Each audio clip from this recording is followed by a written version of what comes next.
I'm going to start with an apology, which is a strange thing to start a meeting with. We've got a nice, cozy group here. My daughter was supposed to do this, and her son came down with COVID over the last weekend. So here I am. You're stuck with me for a while. I'm here only for the purpose of introducing people and keeping them on time. So in light of that, I won't say any more, and I'll get people started. If you want to know who I am, I'm the other doctor. So I'm used to that kind of terminology. Our first speaker tonight is Dr. Robert Brucker. Schucker, I'm sorry. I was worrying about the U rather than the beginning. Bob is what you're all knowing by anyway, and you know him better than you do me. But he's going to talk to us about some advanced recycling methods. Without any further ado, because I want to keep this thing on time. Bob?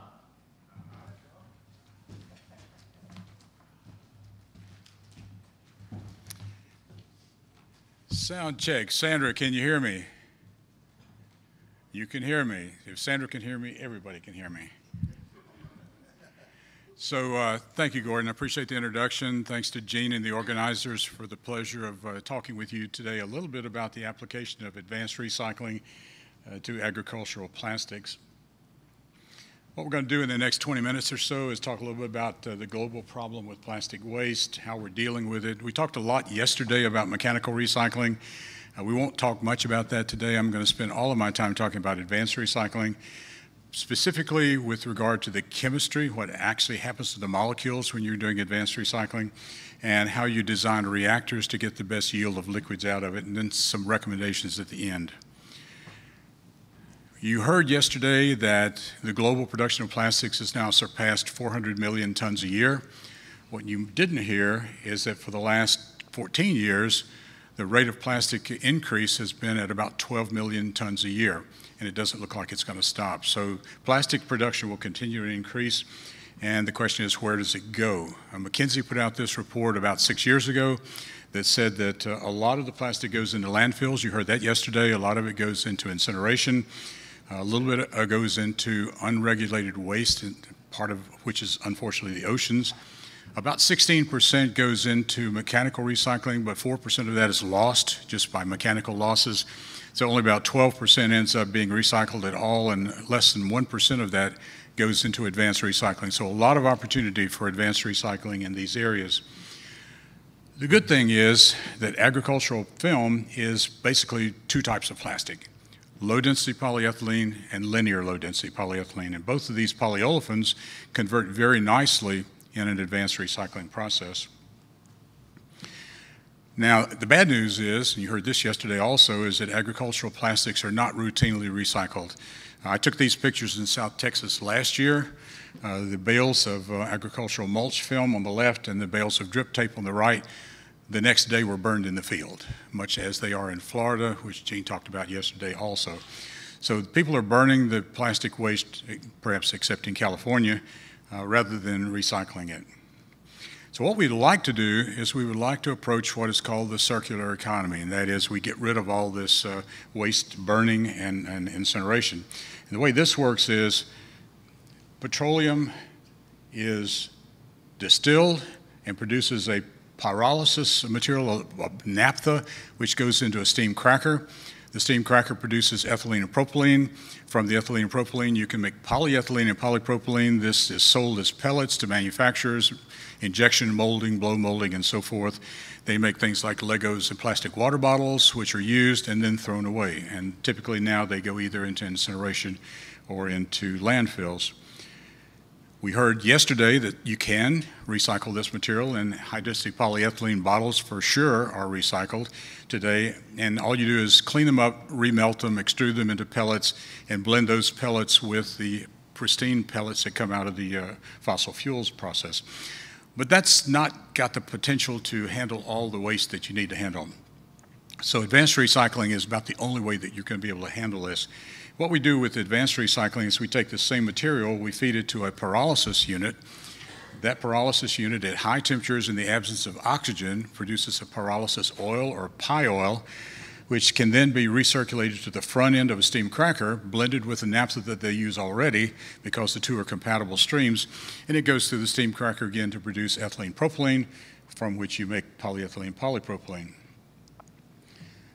Big companies have jumped on the bandwagon here. These 9 companies that I show here have pledged to their stockholders that they're going to add 12.1 million metric tons a year to their virgin plastic products by 2030.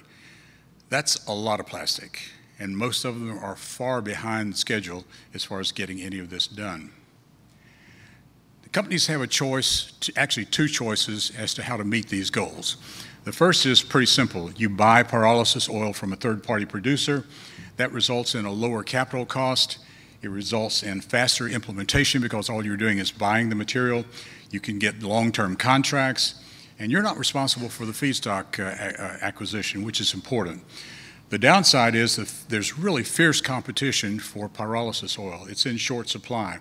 Because it's in short supply, the law of supply and demand holds, so the price is higher. It's not unusual to see a price between $1,000 and $1,500 per metric ton for pyrolysis oil in the United States. The problem is that you can also get variable quality when you buy from different producers. For instance, Altera's pyrolysis oil is a solid at room temperature. It's very waxy. And so it's got to be transported for long distances by heated trucks, which is very inefficient. The alternative for companies is to build, own, and operate their own pyrolysis units. The good part about this is you get to choose the pyrolysis technology, so they can license Altera's pyrolysis technology, for instance, which Neste Oil has done. They could build this plant adjacent to a steam cracker, so that when they make the py oil, they feed it to the steam cracker by pipeline. It's a very simple transport process. You don't have transportation costs. You can have better control of your product quality, and you have guaranteed long-term production. But there's a big downside to this. This is a very high CapEx process. Typically, it costs between $3,000 and $4,000 per metric ton of feed, per KTA of feed, to build one of these plants. So if I have a 50,000 ton per year plant, that's going to cost me between $150 and $200 million to build. You are responsible for obtaining your own feedstock. Now, you can buy this feedstock from people like Cyclex, and those folks are here today, and there are other people like Doc 7 that will provide you with feedstock also, but you are responsible for getting your own feedstock. There's also a long lead time. It will take you between 2 and 2.5 years to design and build a plant to do pyrolysis on a scale that we're talking about. And your OPEX is also higher for this. And all of these processes have to be ISCC Plus certified. So what I want to do today is take a deep dive into advanced recycling with a focus on 2 things: the chemistry, what happens at the molecular basis, and secondly, what happens to the kinetics, the rate at which these reactions occur that can help us to design a better reactor for operation in the future. So I'm going to describe for you 2 studies that we did. One is using what is called TGA, thermogravimetric analysis, combined with differential scanning calorimetry. This is a Mettler TGA DSC-1 here. Basically, you put a small sample, 10 to 20 milligrams, in an aluminum pan, put it in a furnace, put it on it's on a microbalance, so it weighs the sample constantly. You flush it with nitrogen to get rid of the oxygen in the system, and you begin heating at a constant heating rate. And as you heat it up, at some point the molecules begin to crack. They produce volatile materials which are swept away by the nitrogen, and you lose weight. So these are weight loss curves for 6 different heating rates for polypropylene. And what you see is that polypropylene doesn't leave any ash. It's less than 0.5% ash from the thermal decomposition of polypropylene. The kinetic mechanism is really simple. This is a first-order reaction. Polymer reacts to form volatiles plus coke. Very simple, okay? You can back out the rate equation for this. It's the second line. You can do some small manipulations, and you end up with something that you can derive exactly from the TGA experiment. The quantity on the left comes directly out of TGA. You plot that versus 1 over the temperature. You get a straight line. The slope of the straight line is minus E over RT, where E is the activation energy of the reaction. Once I have the activation energy, with the last equation, I can calculate the pre-exponential factor. When I have those 2 things, I can go back to the second equation and I can calculate how fast these things react at any temperature. So we did that, and for these four plastics, we did HDPE, LDPE, linear low, and polypropylene. We calculated from these experiments the activation energies, and they range from 218 kilojoules per mole to about 284 kilojoules per mole. We also got the pre-exponential factors. Now, what that allows me to do is to calculate how fast these plastics will react at a given temperature. So this is a simulated isothermal decomposition at 450 degrees C. What you see right off the bat is polypropylene decomposes much faster than everything else. Low-density polyethylene is second. High-density polyethylene is the most difficult to convert. Now, we don't use polypropylene typically in advanced recycling, so you can forget about that one for the time being. But low-density polyethylene is mulch film, basically. So low-density polyethylene converts very nicely. TGA does not allow you to collect the liquids and the gas to do analysis. So we did some batch experiments with small amounts of polymer where we put them in a small reactor, heated it up for an hour at different temperatures ranging from 350 to 420 degrees C. We shut it down at the end of the experiment. We took the material that was left. We did molecular weight measurements. The molecular weight measurements, we were using dilute solution viscometry. And what we saw was at 400 degrees to 420 degrees, we could get the molecular weight down to between 1,000 and 2,000 daltons. That's molecular weight. We also did gel permeation chromatography analyses on high-density polyethylene. That's this material right here.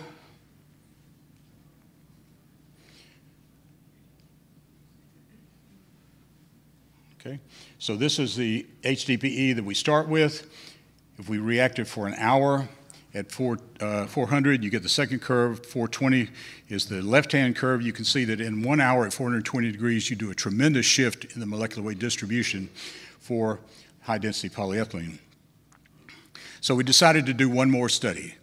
We purchased a 4,000 molecular weight polyethylene from Sigma Aldrich, and we said, we think that that has a distribution of molecular weights also. So we extracted this material with dichloromethane. We extracted the lowest molecular weight fraction of this, and that was about 24%. We took what was left that was not soluble in dichloromethane and extracted that with tetrahydrofuran, or THF. We got another 57%, and the rest of it was insoluble. So the part that is in red, P1, is the highest molecular weight part that's not soluble in either of these solvents. The green is this part that's soluble in THF. It's the next highest molecular weight, and the P3 is the lowest molecular weight. And that allowed us to propose this mechanism for decomposition of the polymers, where P1 reacts to produce P2, which reacts to produce P3, which then forms liquids and gases. And the goal of this study was to calculate these rate constants. We did this by designing and building a rapid heating reactor system. This is a quartz tube reactor that holds about 20 grams of polymer. We put a 50-pound copper block underneath it, which was preheated to the reactor's temperature. We mounted that 50-pound copper block on a car jack so that we could get it up rapidly around the quartz tube, and we were able to heat from room temperature to the operating temperature in 4 minutes, which is very good for kinetic studies. This is what we got. It's typical of what we got. So each of the data points we showed are data points that we actually obtained from the analysis of the samples. The solid lines are the model fit for this kinetic model to the data points. And you can see the model fit is very good, both at 411 degrees and at 449 degrees. And this allowed us to, by nonlinear regression, to calculate the rate constants for this K1 through K4. And when we plot this in an Arrhenius plot, we can back out the activation energies for these reactions, and you get the data that are shown in the bottom right-hand side. Now, the important part of this is the two reactions 1 and 2, which are primary bond breaking in polymers, had activation energies of about 355 kilojoules per mole. This is almost exactly what Professor Linda Broadbelt at Northwestern University got when her team was studying the decomposition of polymers. So we were confident that this was a good number, okay? The reaction number 3, which is a P3 going to liquids, we got an activation energy of 290. And for gas production, we got an activation energy of 184. Remember, you can't get these two things from TGA because you don't separate the liquids from the gases. We could separate it, excuse me, by this technique. And what we find is that if we put our TGA results in there, the 280 kilojoules per mole that we got from TGA fits very nicely into a blend of the liquids and solids, liquids and gases in this study. So we were, again, confident that the numbers we got were very good and we could use these to help design reactor equipment. Now, it's important to try to understand why polypropylene reacts much faster. And the idea is that reactions basically occur at what are called tertiary carbons. Tertiary carbon is one where the carbon is tied to 3 other carbons. And so in polypropylene, there are a lot of tertiary carbons, which is why polypropylene reacts as fast as it does. Low-density polyethylene reacts next fastest because there's a lot of tertiary carbon in low-density PE. Linear low has fewer, and high-density polyethylene has the fewest. Now, one of the people that was on my team in Saudi Arabia, Abdul Rahman Al-Zalai, is going to be presenting a lot of this data in more detail at the AICHE meeting in San Diego in October of this month. And Abdul Rahman is currently, excuse me, currently studying a Ph.D. for Professor George Huber at the University of Wisconsin in Madison. So how do we convert plastic to liquids commercially? Well, here's 2 examples. Plastic Energy uses batch reactors. So basically, it's a stirred tank. You put the plastic in, you heat it up, you produce liquids, and at the end of the run, you pull them off, and then you have to clean your reactor out. Altera Energy uses a rotary kiln, which basically has been used in the cement industry for decades. And they put the molten plastic from an extruder into the upstream side of the rotary kiln. It sort of tumbles down, it reacts, and it forms a liquid which comes out the bottom. So, I'm sorry, can I have a, thank you. Bear with me a second.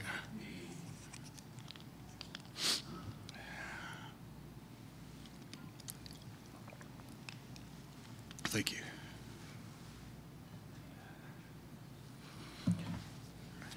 So the Altera process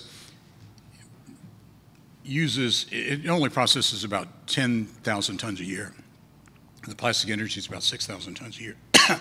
So the right way to do this, if you want to lower your capital costs, is to actually co-process the plastic with petroleum.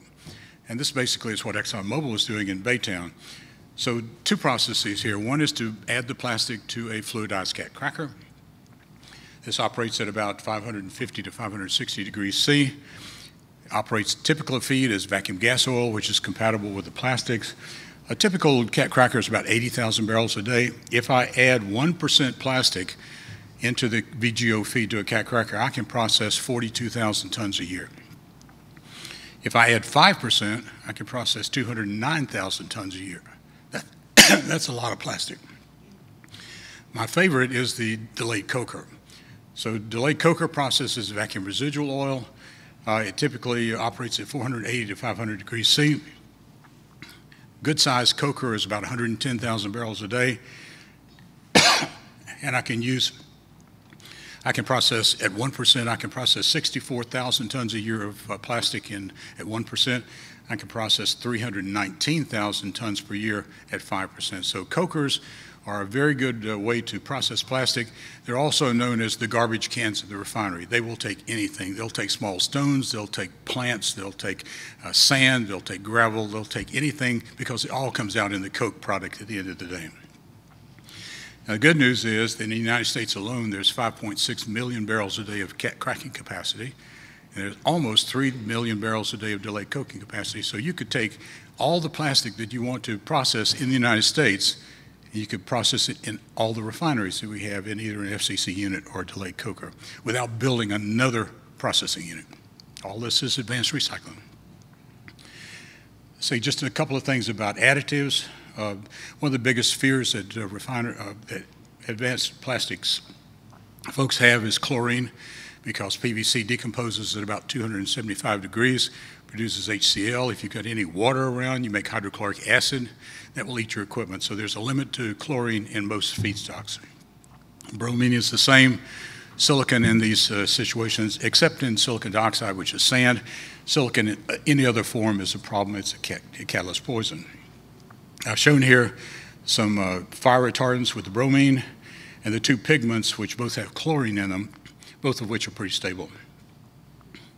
So for that reason, we prefer clear, black, silver, and white ag film because it doesn't have any pigments in it. So there's nothing to worry about from a chlorine standpoint. Now I got some samples from Theron of black mulch and clear mulch. We did an extensive drying, and we ended up with about 66% polymer and about 34% dirt, if you will. And we did an elemental analysis by X-ray fluorescence and found that the chlorine and bromine levels were more than acceptable. The problem is transporting this from California or Florida to the Gulf Coast, where you might have refiners that you want to send it to, adds to your transportation costs because you're transporting 34% dirt. And that's not very economical. So we prefer the idea of small, self-contained, and possibly mobile pyrolysis units that can be put closer to the feedstock, that can produce a pyrolysis liquid that can be added to a tanker truck or to a rail car and shipped to the market, where you then convert it in a steam cracker, or you add it to diesel fuel, because all of these decomposition products are alkanes. They're a very high cetane diesel fuel, so diesel is a great additive for this material. So an example of this distributed production is a unit that's being produced by Resynergy in Northern California. Give a shout out to Brian Bauer, who runs that company. They use microwaves to decompose the plastic. They take the off gas from this process and they use that to generate all the electricity they need to run the microwaves. This is a self-contained unit. It doesn't need anything else. The problem is it's small. One of these units, as you see here, can only process about 460 tons a year. But as you see on the right-hand side, they put these in modules of 4, and they can up their production rate to 1,800 tons a year. And they're in the process of developing this with Lummus right now. So basically, in conclusion, mechanical recycling is a good way to get started, but it certainly is not going to answer all of our problems with respect to recycling of plastics. We've got to have advanced recycling. Low-density polyethylene mulch is a great way to get into this market because it's clean, but we've got to get rid of the dirt, or we have to find a process that can handle the dirt without having to take it out. And so using this material in a distributed generation fashion is a great way to do this. I'd like to thank SABIC for the funding for this program. I had 2 teams that worked on this work in Sugar Land, Texas. Jason Loyland and the team there did the work in there, and I had a team in Saudi Arabia that did the work there. And I would thank all of those for their contribution to this. So I will end that and take your questions if you have some.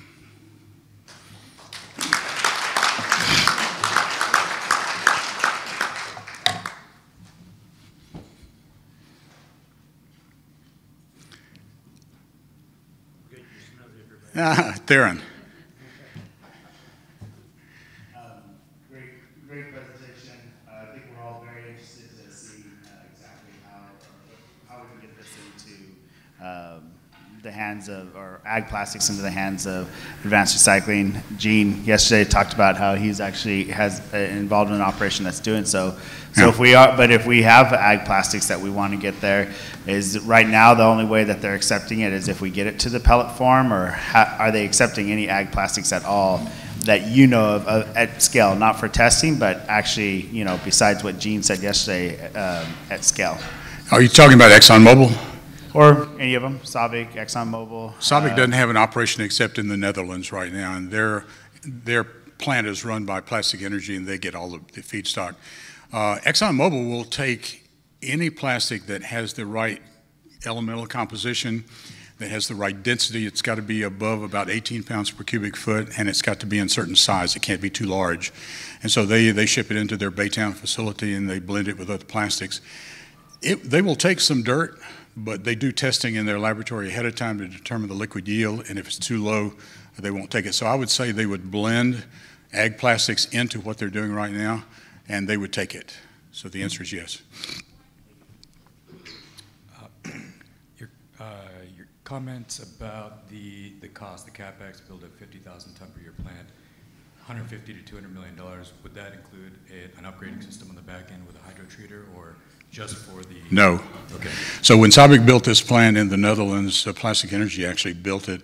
Sabic turned around and built a 200 kTA or a 20 kTA hydrotreater behind it just to take care of the heteroatoms and things that they had to. I guess along the same lines, a lot of companies, a lot of off-takers really want zero or very, very low olefins in the final product. How do you achieve that? Is there a way to achieve Not that? without a hydrotreater, no. Typically, you're going to have 20 or 30% olefins in these pyols. You're going to have to hydrotreat it, or if you put it into a cat cracker, it doesn't make any difference. Cat crackers make olefins anyhow, and olefins crack very nicely over the catalyst. So I wouldn't put olefins into a coker. I would put olefins into a cat cracker.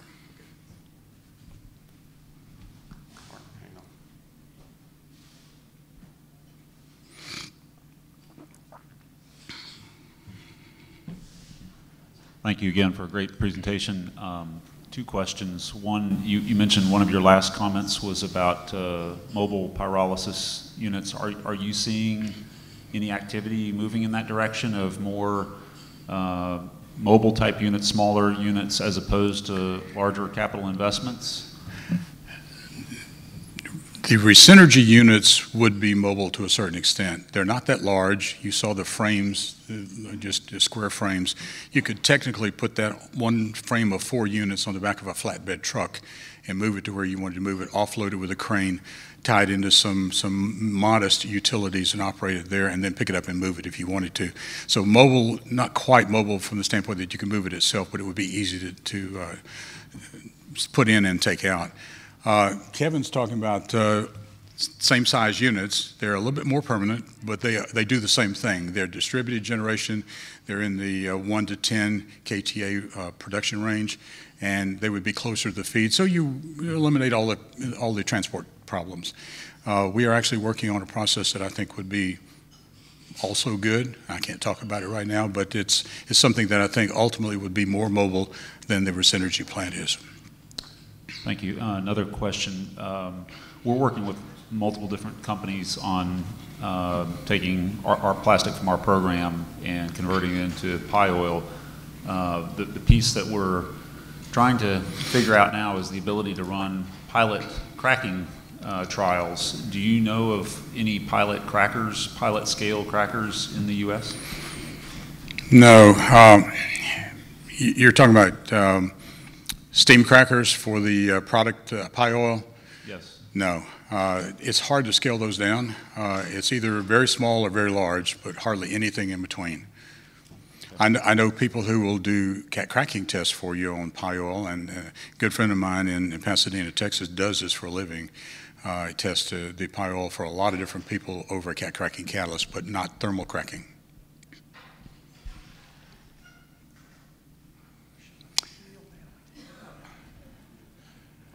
All right, thank you. I appreciate your attention.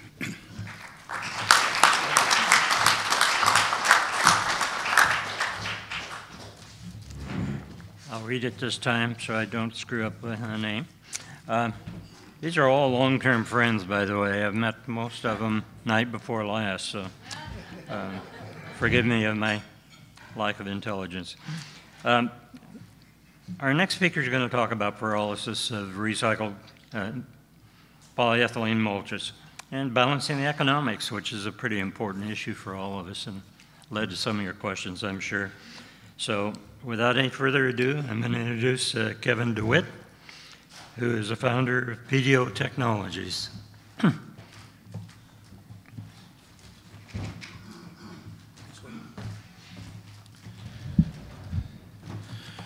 Thank you, Gordon, and great presentation, Bob. I always learn something when listening to you. Gene, thanks again. If he's not in the room, I know he's listening to me anyway. Up there he is in the back. So thanks for the conference. I got to get my laptop open here, guys, because this is sort of a two-part.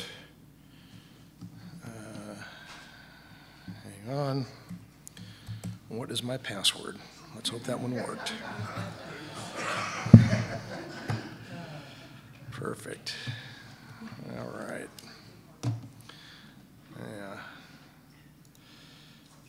Yeah. The IT guys in the back are saying internet connectivity is crappy here. I don't disagree. But we've got slides to do first before some spreadsheet work. So I'm going to talk about a little bit about recycled PE mulches, and I should use the right button. Complete shout out and acknowledgement to the wonderful team at Washington State led by Dr. Lisa DeWhitt and my working group led by Dr. Carl England, Washington State as well. We're working under a grant with the USDA. We're the small, middle PDO technologies company there. In and amongst the highly educated academics, we try to fit in and do what we can to help out. So great to be part of this team. There's your outline. You can sort of read that. I won't talk to it.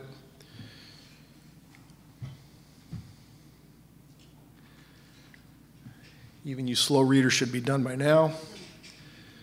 So one of the things that I want to do is talk a little bit about metrics when you're talking about economics. It's really good to have sort of a standardized metric set. Also the key performance indicators, the KPIs, that those metrics, how they impact, what are the most sensitive drivers, what are the least sensitive drivers. We've got a sort of semi-Frankenstein bastardized version of the model we use internally at PDO that I've resurrected or reconfigured or Frankenstein my way into a Washington State TEA model, so I'll show you a little bit of that as well. I think I have up there that I would love to provide the spreadsheet to you, but it's a bit of an amalgam of a lot of things. Not even Bill Gates would be happy with my use of Excel, so I can't give it to you because I would be supporting your use of it every minute of every day if you were to use it. But I do want to show you a few of Excel's features that a lot of people don't use. So if you're trying to model things, these are good things to know. So, yeah, I've been with PDO for a little over 10 years, and Agilix just had its 20-year birthday. A lot of people don't know that I'm the founder of Agilix as well. Not obviously there for the 20-year birthday, but happy birthday to them. If Cyclix is in the room, they're sort of a spin-off of Agilix, and good for you guys. You're doing well. So this is our size. This is Gen 1, Gen 3, and Gen 4 of the old Agilix process. It's a continuous batch reactor. It's very simple. It's kind of small. The goal was 1,000 pounds per run, 4 runs per day, and then you add capacity by adding cartridges. Very similar to Resynergy. Love that model. We actually improved that enough over the years at Agilix to generate 3 commercial systems deployed in Minnesota, Georgia, and in Portland, Oregon. Those were all 50-ton per day facilities, which in our case use 16 of what we technically call crock pots, right? So these are just big plastic crock pots. And we have cartridges that are more or less a crock pot insert. And then you just keep swapping batches back and forth in order to run your machines efficiently. A lot of labor involved, and that was tough on us. Selling into the crude oil price, this is back in 2012. Crude oil was high, and then crude oil fell. And crude oil fell and stayed fallen for quite some time, which nobody expected to see. We all thought at the time we were at peak oil, and the price of oil was just going to go up. It didn't, and we got impacted. The picture on the bottom right is of the waste management facility. You can see the Agilix nameplate on there. Waste Management quickly turned that to a Waste Management nameplate because they didn't want us being branded with their site, which was smart. Ultimately, when they shuttered that site and left it dormant for a couple of years to hopefully ride out the price of oil, it didn't come back, so they auctioned off all that equipment. I'm one of about 3 people in the world that understand what they auctioned, so I was able to buy most of that equipment at a pretty good price, I would say. So that's the assets that PDO is using. We've retrofitted and upgraded and done some simplification. So that's what we're using in our process at the moment anyway. We have done mulch film for Washington State. we ran some bench scale. We have a bench scale unit that runs about 10 pounds in a load. And we have a full scale, of course, reactor like the ones you saw that run 1,250 pounds in a load. So we've done both. In general, you've already heard from Bob if you were listening. There'll be a test later, but films are great, either low density or linear low density. They pyrolyze well. There's no internal amendments. There are plenty of external amendments, as Theron can speak to, and has. Great surface area, good thermodynamics, all that stuff. So they pyrolyze well. They're also impressively high, as we've heard, in contaminant loads, external contaminant loads. So what does that mean? You guys can read as well as I can talk, so I'll let you read what that means. There is a real struggle in, if you acquire this material, do you spend a lot more money to upgrade it and improve the plastic content and lower the tramp? Or do you not? Do you, if you take raw 50-50 Theron, polyethylene and tramp, you'll actually pyrolyze a load quicker in our system because the plastic's going to go pretty quickly and the dirt's just going to stay behind. We'll see our curves. Process curves will tell us, hey, the run's over. And we'll say, well, that was quick, but we got half the yield. So you can see if you have an 80% yield in normal, but you only have a 40% plastic load, you're going to get a 32% actual yield, and that's not probably going to pay the bills. So there's that. So you've got a lot of constraints. In addition to those, there's labor costs, there's CapEx costs, as Bob alluded to. There's other OpEx, small, but they're still there. There's electrical costs. In our case, there's thermal costs. We use a fuel, part of which we provide to ourselves in the form of our non-condensable gases. But in general, you've got other costs in there. So can we figure out a way to manage the constraints and make this work? So let's start with the bottom line, and we'll work our way back up from there. No, show you the money. Not show you, show me the money. Show me the money. Yeah, louder.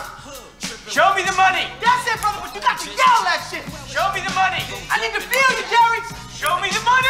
Jerry, you better yell. Show me the money. That about sums it up. I guess I'm done here.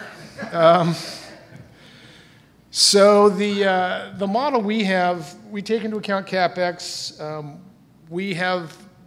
I've actually, a couple of years ago, I started to tell myself, how do I compare to an Altera, to a Plastic Energy, to a Brightmark, right? Brightmark's been around for quite a while. And I said, well, Brightmark's plant's about 250 tons per day. And from what I hear, it costs about $250 million to build. So if you divide those two, they spend about $1 million for every ton per day of throughput that they own, right? So the cost for every TPD, and I thought that's a pretty simple metric because I know what our costs per TPD are, and they're quite a bit lower. I don't know what Altera's are, but I've got some information that might triangulate and say, they're about what Brightmark is, plus or minus. So that's a pretty good metric. And then I said, well, you know what? I can apply that to almost every metric and say, for each TPD that you have, how much does it cost in electricity? How much does it cost in thermal energy? How much labor does that cost, et cetera, et cetera? So we started to look at things that way. So we've got feedstock acquisition costs, and those are literally per ton, not per day, but per ton or per pound. So there's that real cost.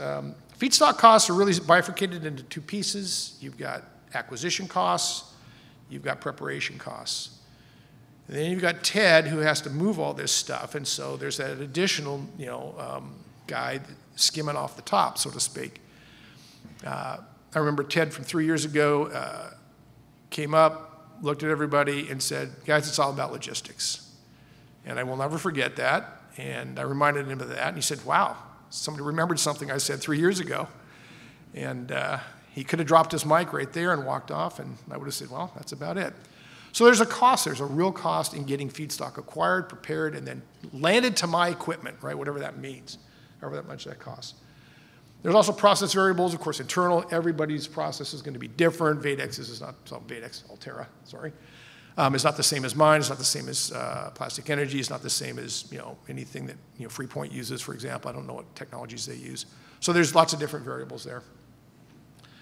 We, in our Excel modeling, said we'll do two things here. We will have this slave cell that takes data, but it'll be fed from one of two different sources. Either a bottoms up, where we've generated a lot of data, similar to maybe what Bob had generated, and then we will say this is all the theoretical data, we'll plug that in, and we'll get a number for whatever metric it is we're trying to look at. So if we do that bottoms up, that's really driven by the data, all right?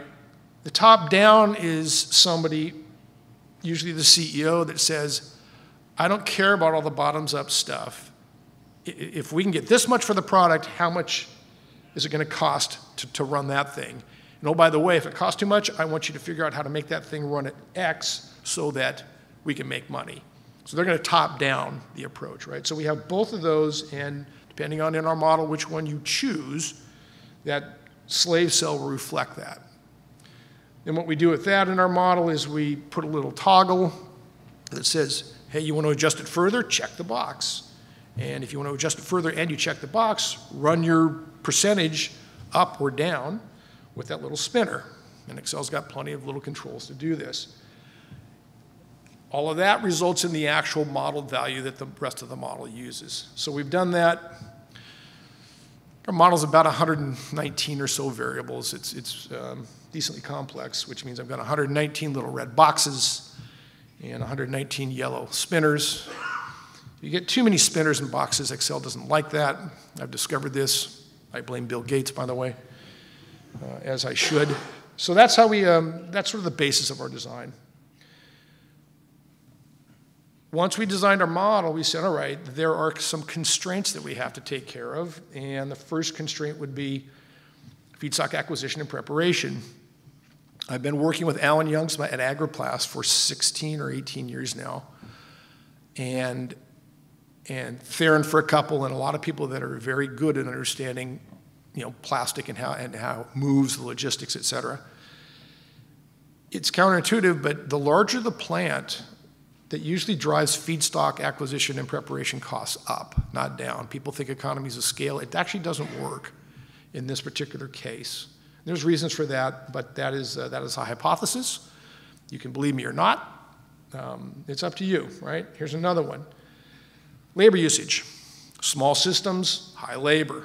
Big systems, economies of scale, lower labor cost per ton per day. I think that's probably true. Obviously, you can't make such a big plant that the labor costs go to zero. That doesn't make any sense. So there's an asymptote, but it does have a floor, and we think that that's true. There's not a huge delta, I think, between Brian Bauer and Resynergy and running their stuff on a labor cost per day versus a Brightmark.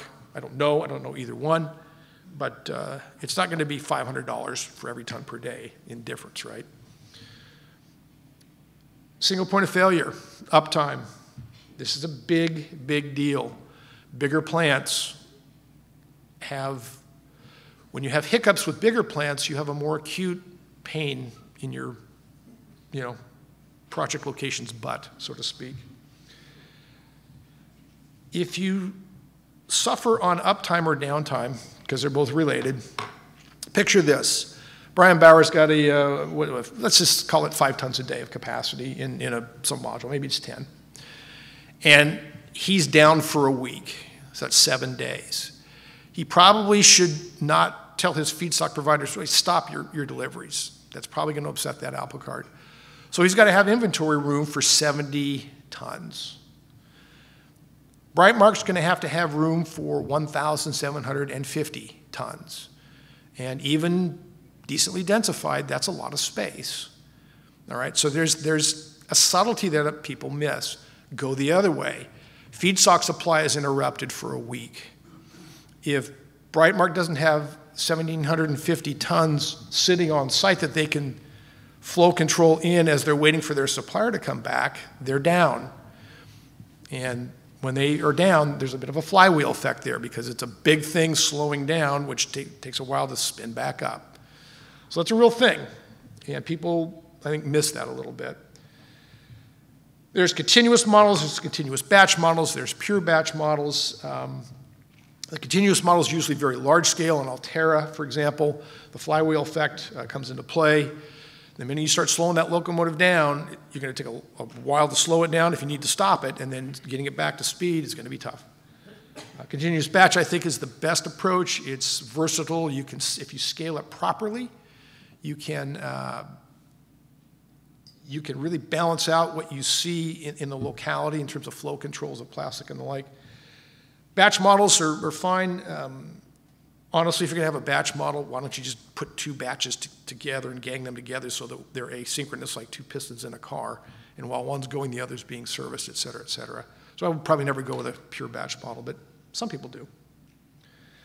So this is sort of a look at the model, and I'm trying to think now, guys. My laptop is,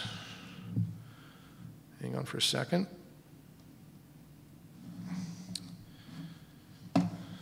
And when it's not plugged in, I'll tell you what. There we go. Come on. Come on. All right. Don't need to connect to a VPN. Thank you very much. Where's my cursor? Not now. So this is our model, and one of the things we've done, you'll notice there's a lot of colors. That's probably mostly for my benefit because that allows me, in my eyes, to quickly go from place to place and know what I'm talking about and know what I'm looking at. We've got a sensitivity curve over here that's an EBITDA margin, right? That's a metric we've looked at internally, which simply says you get so much in top line revenue for your product in a year, what's your EBITDA on that number, and then you just divide the two, right? So it's EBITDA over top line, and that gives you sort of an EBITDA margin. And that's a pretty decent metric, I think. At least we've shown it internally to be true. And my wife's an accountant, so don't argue with your wife if you're going to do these kinds of things. And I'm a chemist, so I'm not an accountant. So what you'll see with these curves, honestly, I love Bitdefender, but not now. Look at the slopes of these lines. This is called a spider chart. They're sort of falling out of favor, Bob. You remember these things. The spider charts are set up so that they're sensitivities, right? The more severe the slope of the line, in the case of the red one's the most slopey. And the green, and there's a yellow behind the green, are the least. They're almost flat.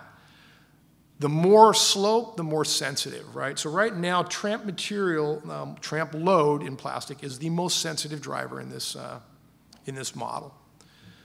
Followed by the feedstock cost, which is the blue. Or black in this case, it looks black up there. Followed by the purple, which is labor. And then you've got thermal and electricity, and those are the flat. They sort of go together. I would put oil price in here. It's odd because it's different. Of course, as you lower the oil price, everybody else, if you lower things, they go up because, hey, you're lowering my costs. In the case of revenue, of course, if you lower revenue, it goes down. And I've got some starting equations here, right? So I've got right in there, I've got $1,000 a metric ton, maybe high, maybe low, but it's somewhere in the ballpark, right? For an off-taker. I've got $300 per ton or 15 cents a pound to prepare plastic. My labor's at $200 for each ton per day. So if you did 25 tons per day, you've got $5,000 a day in labor costs. If you do that, you've got about 1.6 million in labor for the year. That's actually about right. At Agilus, we found this to be the case. I've got $8 per million BTUs from Oregon's natural gas data.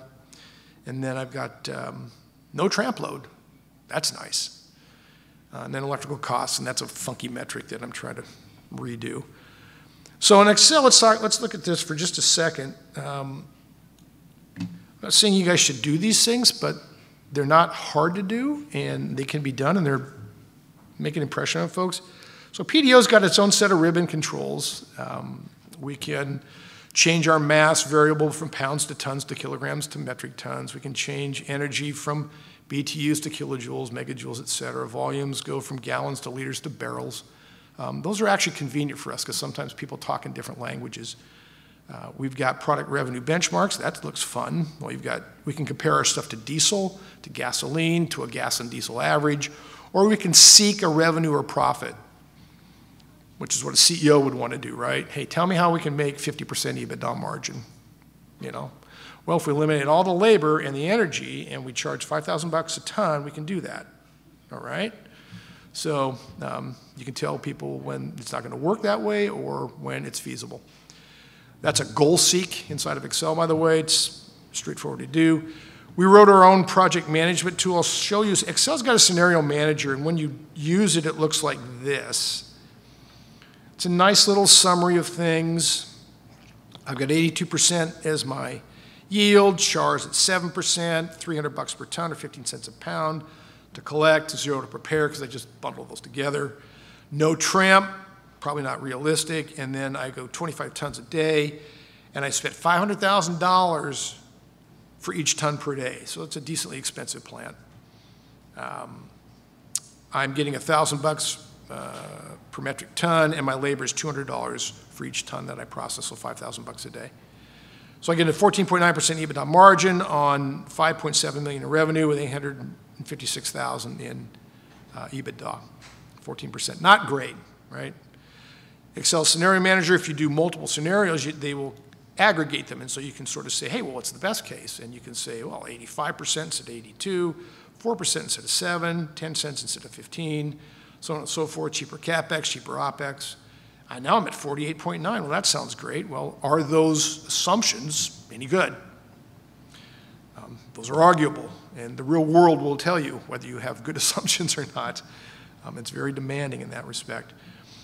Excel's scenario summary is a great summary. The scenario manager in Excel, rather kludgy and hard to work with. I've been using Excel for about 25 years, so I said, well, I'm just going to write my own scenario manager, which I did. So when we use our own scenario manager, I can list scenarios, I can click on something, I can double click on it, and it'll pop up, and the graphs will change and all that fun stuff. So these are doable things that people should do if they can and have the time and are the geek that I am.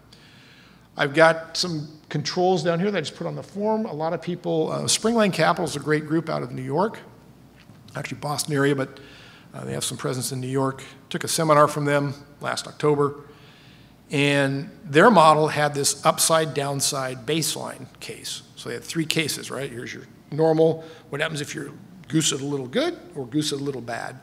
So I said, well, that's a great idea. I'll put that into my model because I'm nothing if not a cheating copycat. And so I've got this little baseline upside downside thing, and if I do the upside, you'll see these boxes right below my upside say, hey, my labor went negative 5% over the baseline. My OpEx was, all the other things besides labor went negative 5%. I didn't increase my CapEx at all, and over here, my revenue went up 5%. So that's probably as good as I can do, right? So that's my upside case. And then I have a downside case, and then things change.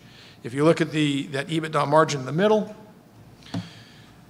that's upside is 20.5%, baseline was 15.1, and downside is 4.2. And those are just assumptions, and you can change those to your heart's content. So we use this model. We use it, I think, pretty effectively, and it's something that if you think about things and think about your operations, you can use it as well. I think that's all I want to use the model for, guys. So if you want to look at that, you're way ahead of me. Perfect. All right, so I did some modeling.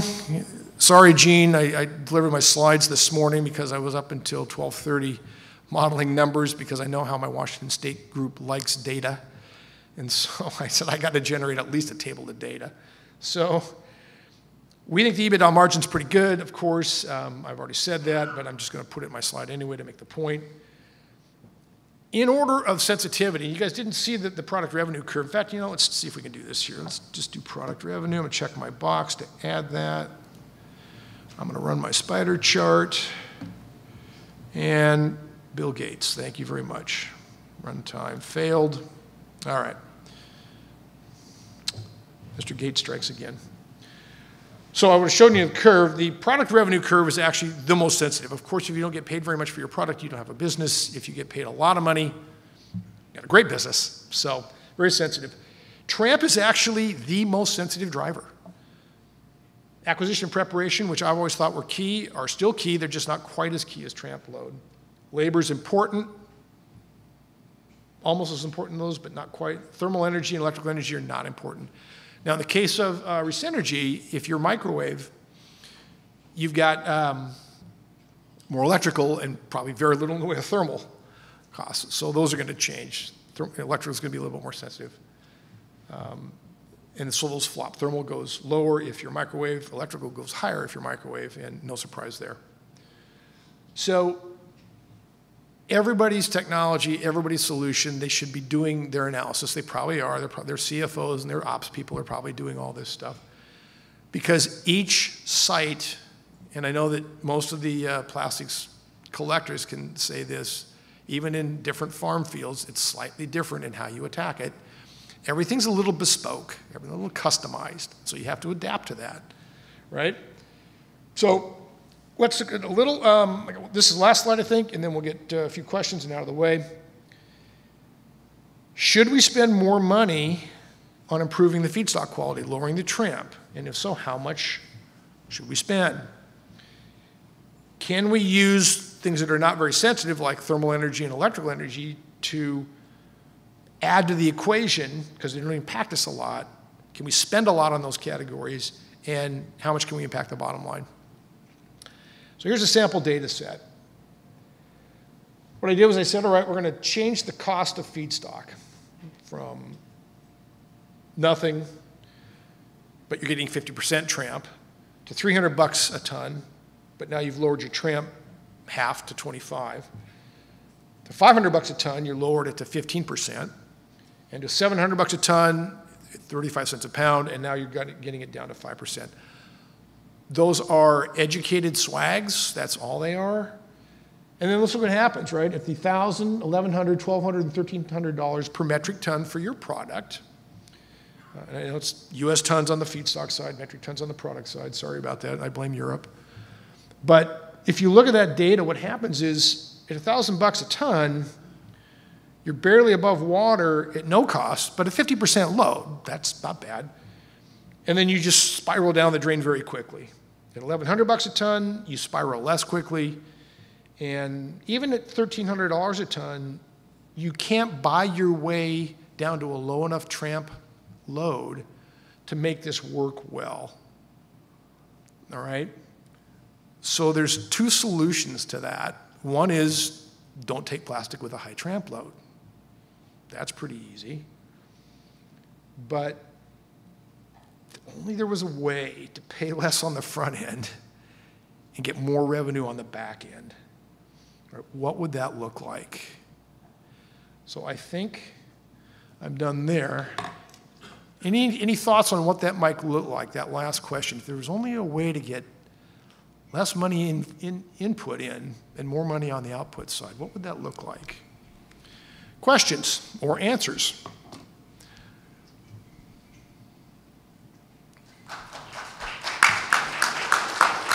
All right. What do you have, about a minute left?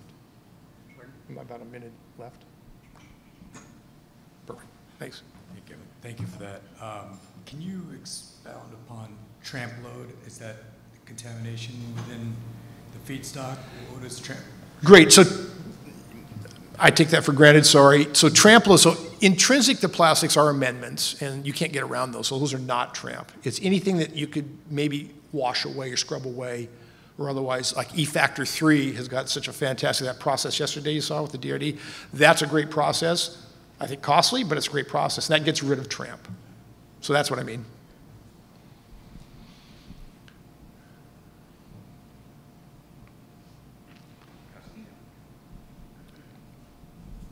Thanks for that. Great presentation. I think I have part of the answer, maybe not all the answer there. That's what we've been working on for Mulch in California in terms of, reducing the tramp load and at least without impacting the price. And that would be to find opportunities where there's a mutual benefit between reducing the tramp load and a benefit for someone else in the value chain that's not really related to it. So, you guys all heard me quack about it yesterday, but mechanizing field process cuts on labor, but decreases tramp material. Yeah.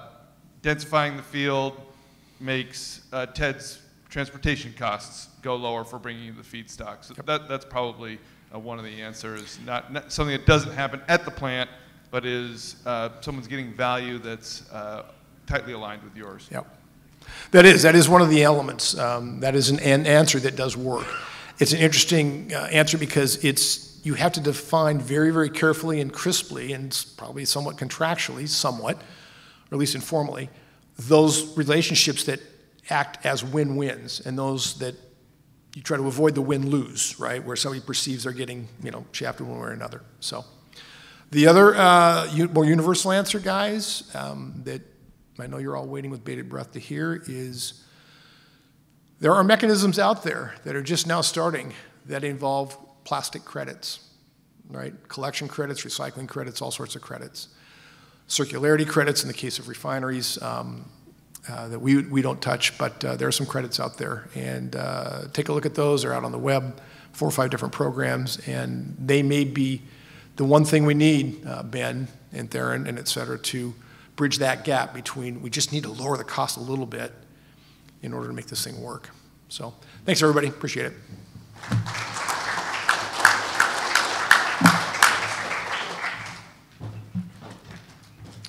Back again. I will leave my daughter's cards here, so if anybody needs to communicate with her, you can pick one of those up. Our next speaker is going to talk about agricultural waste, plastics into ammonia. And this is Ed VanDyne, President and CEO of Plastic to Green.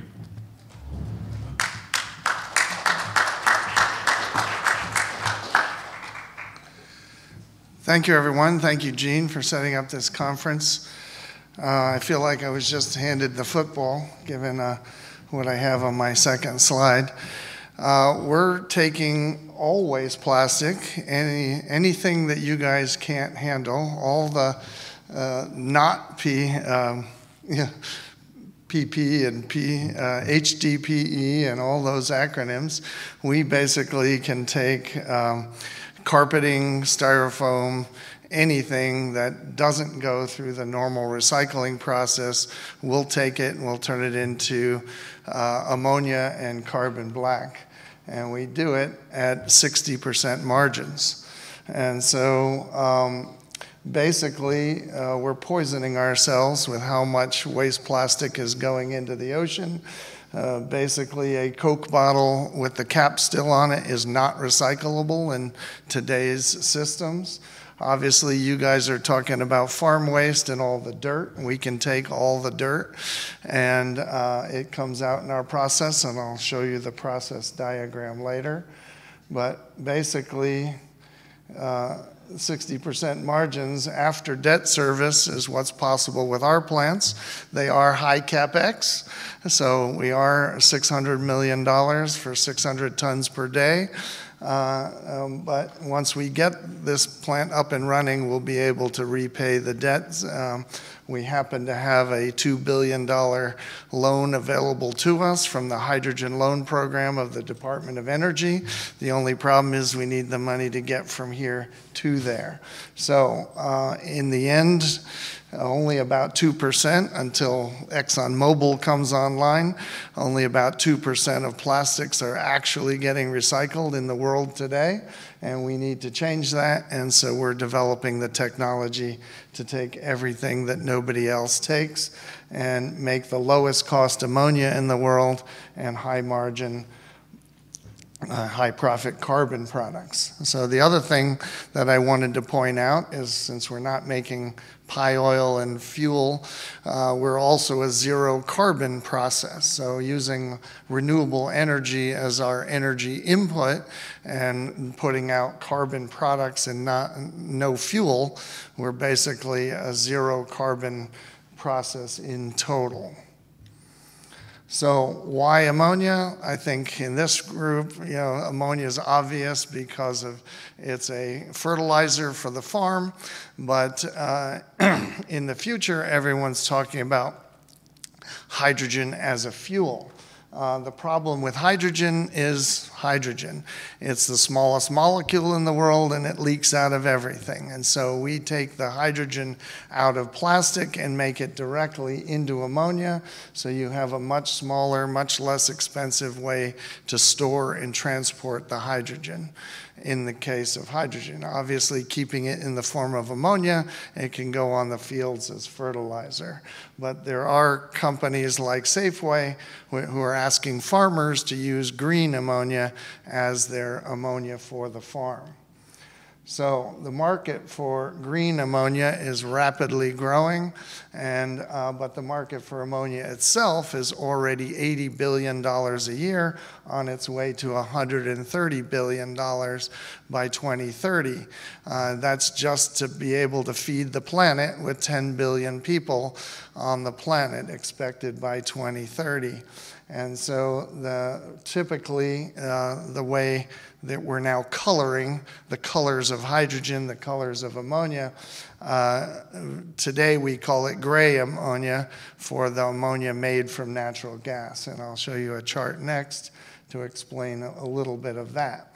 But I also want to point out that Toyota's making engines that'll be released in 2 years that will run on ammonia.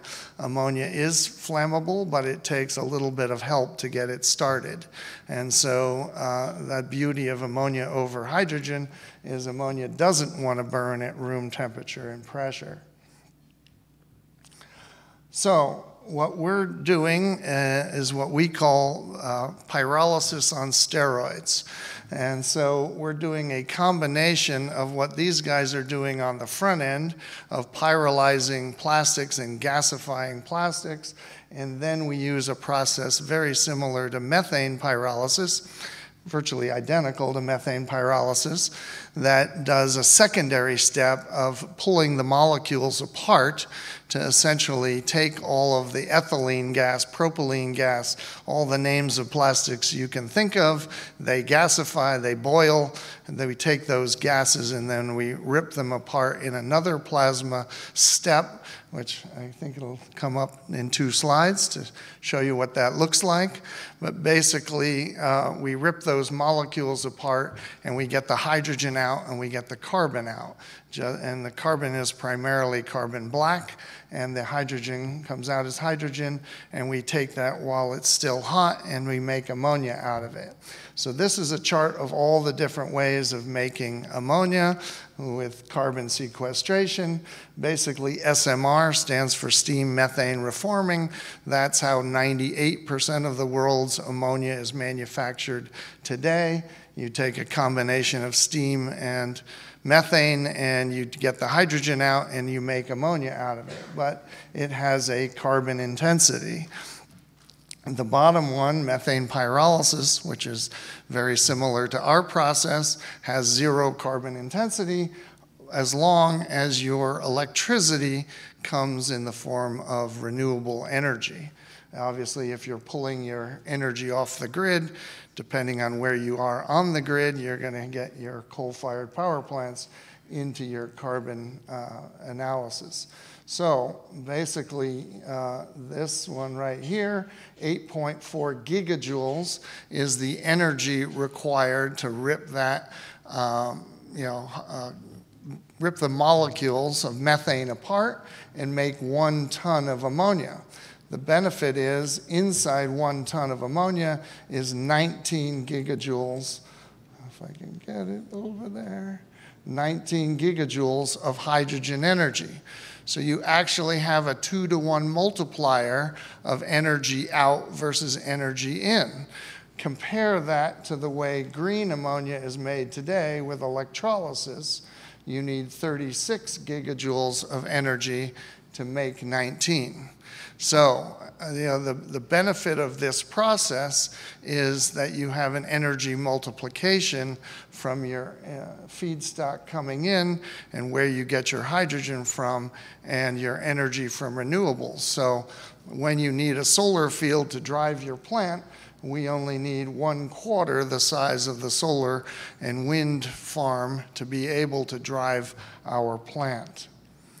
So what we end up with is the lowest cost ammonia in the world. Lower cost than gray ammonia, which is the SMR on the left. Green ammonia is $900 a ton. Steam methane reforming on average is a cost of $450 per ton, and methane pyrolysis about $475.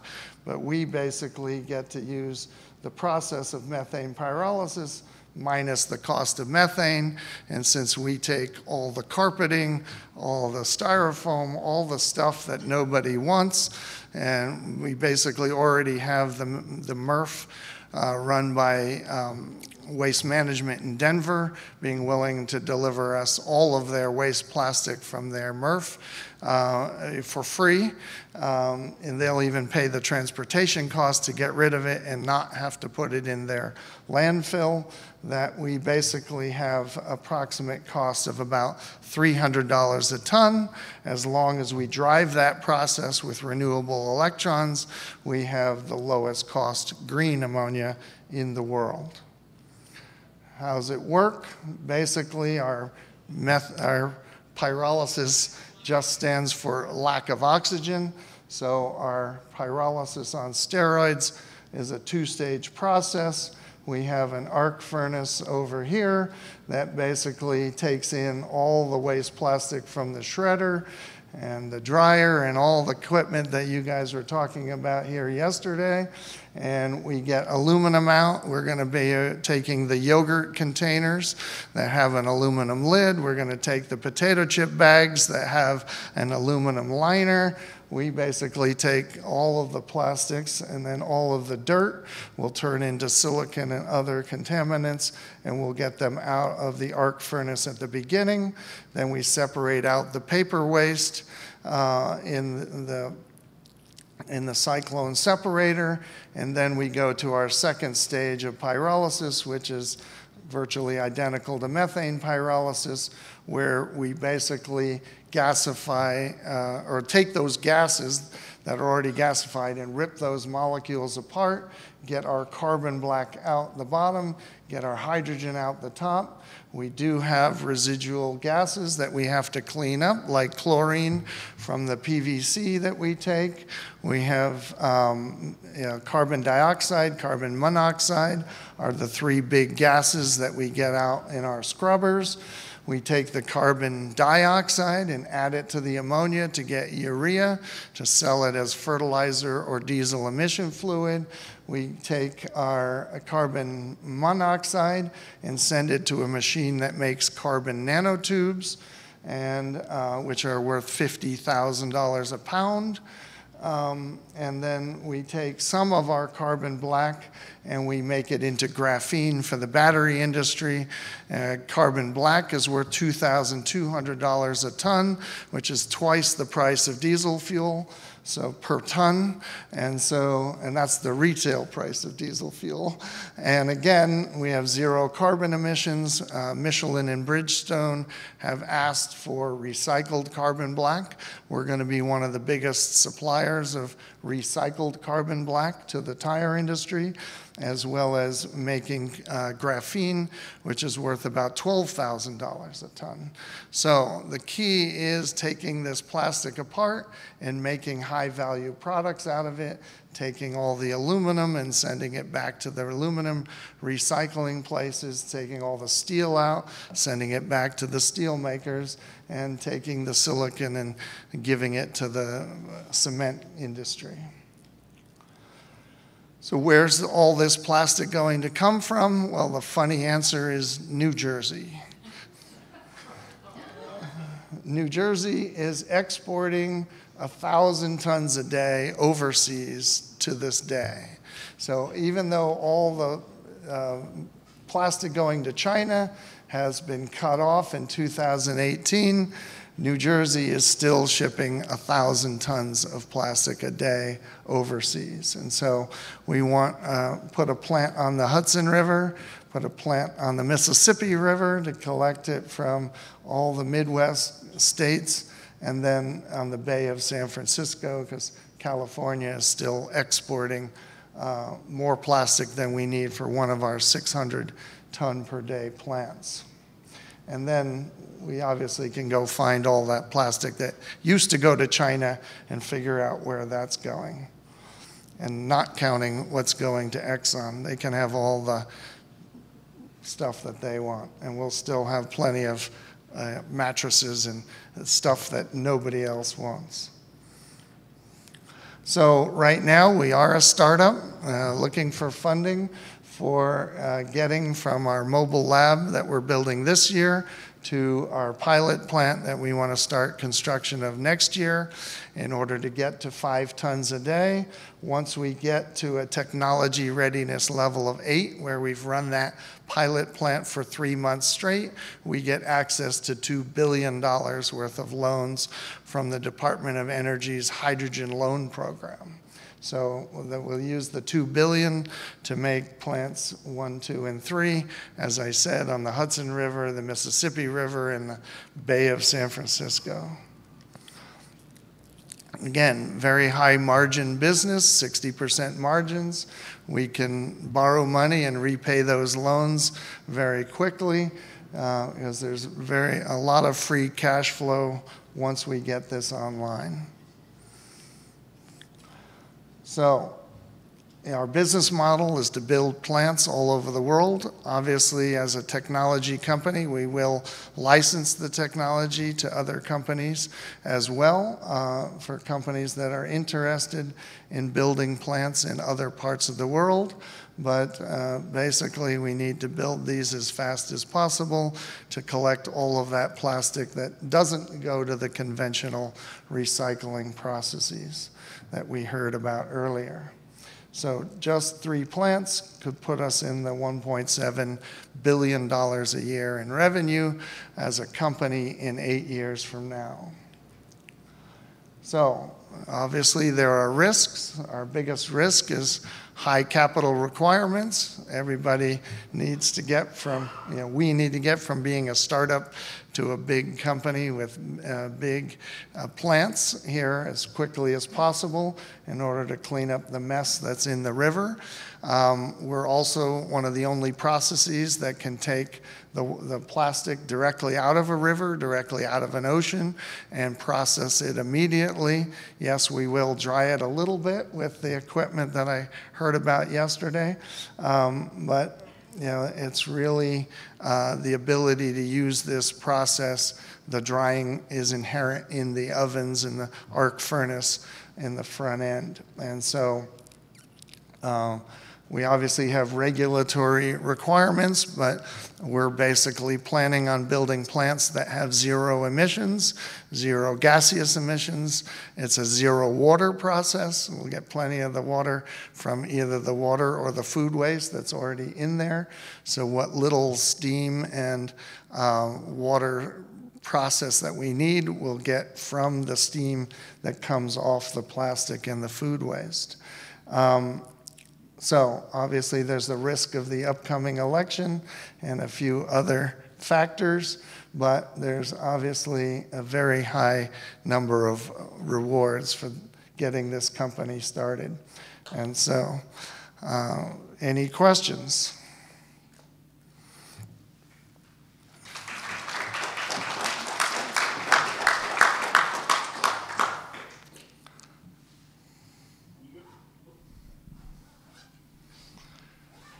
Go back to your model with the sorting, or not sorting, but the offshoot of the material.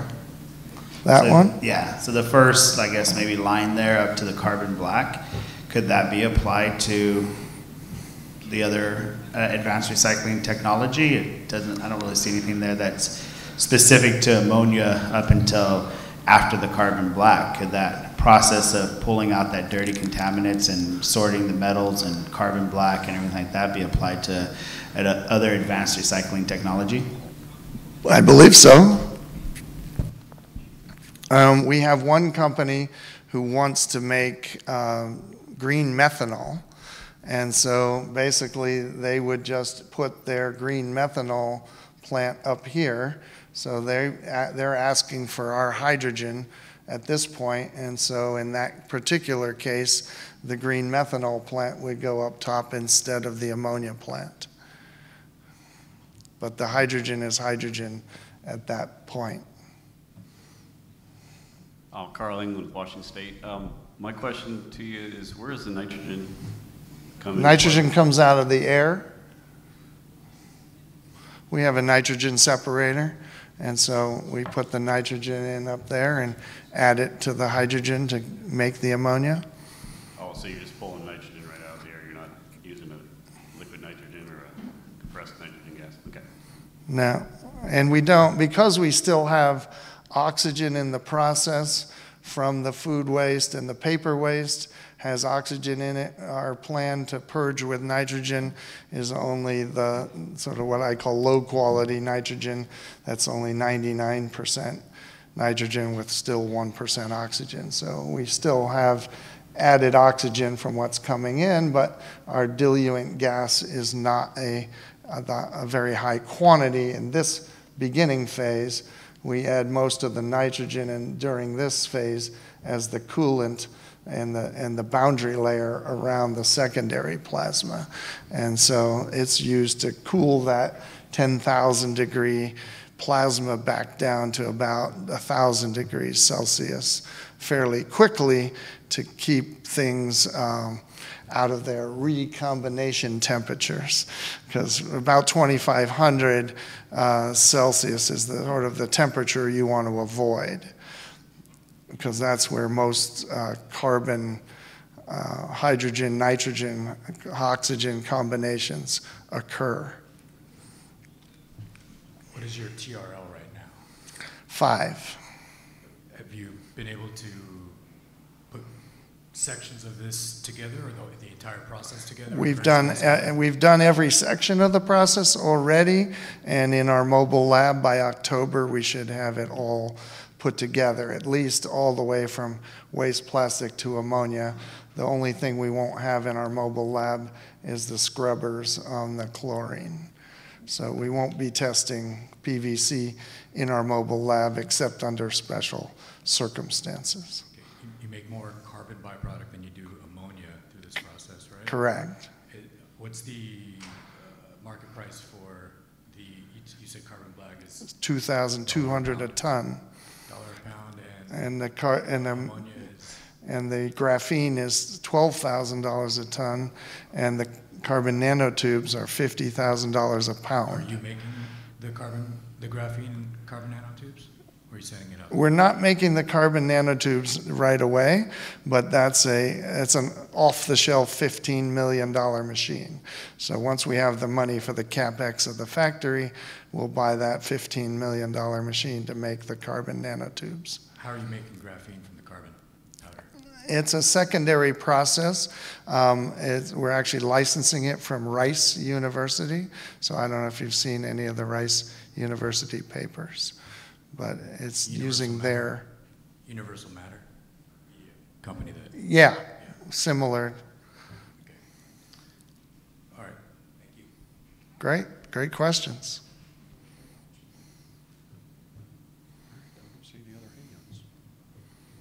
They're back there.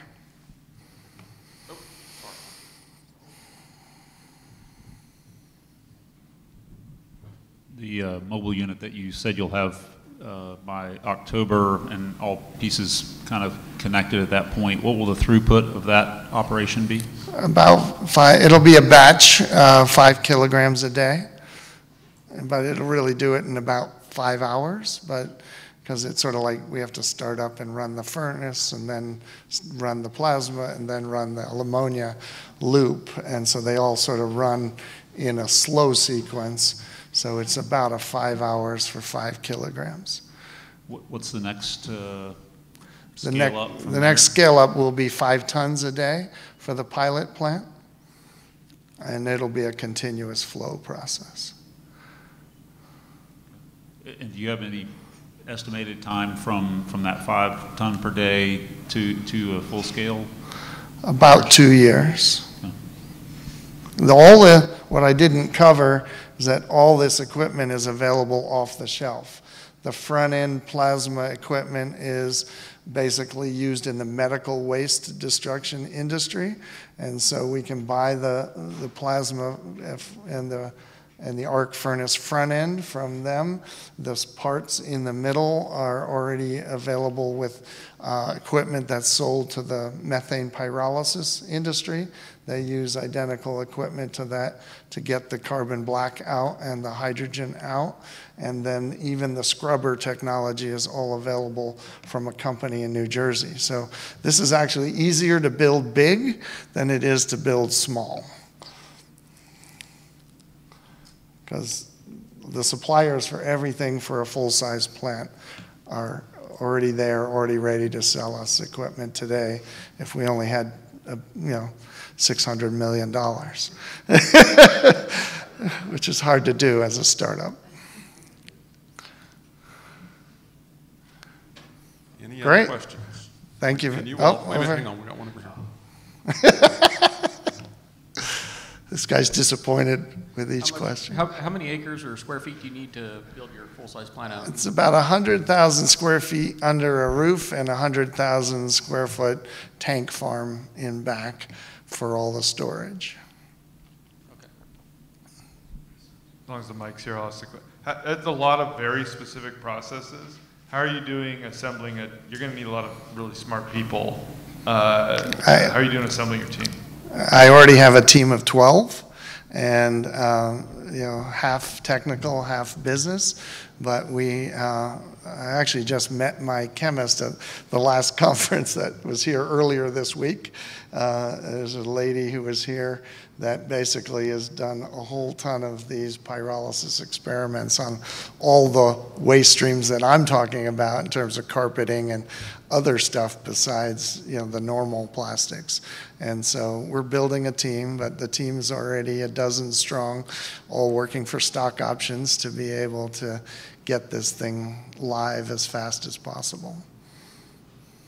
And my chemist I have already online is already a carbon nanotube expert. So he's the guy that's going to make the most of the revenue per pound anyway. He's he's really sophisticated in being able to even make transistors out of carbon nanotubes. So some really interesting stuff. But if we don't make a lot of value out of all this crap, we're not going to be profitable enough to make a couple hundred factories. We did a rough analysis based on the presentation yesterday that by 2050 there'll be so much manufactured plastic in the world, and if we're going to consume a quarter of it, we need 1,600 600-ton per day plants by 2050, which obviously is a really, really tall order, but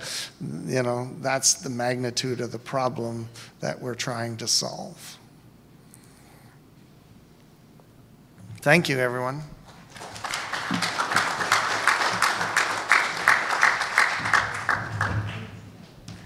Thank you very much. Wow.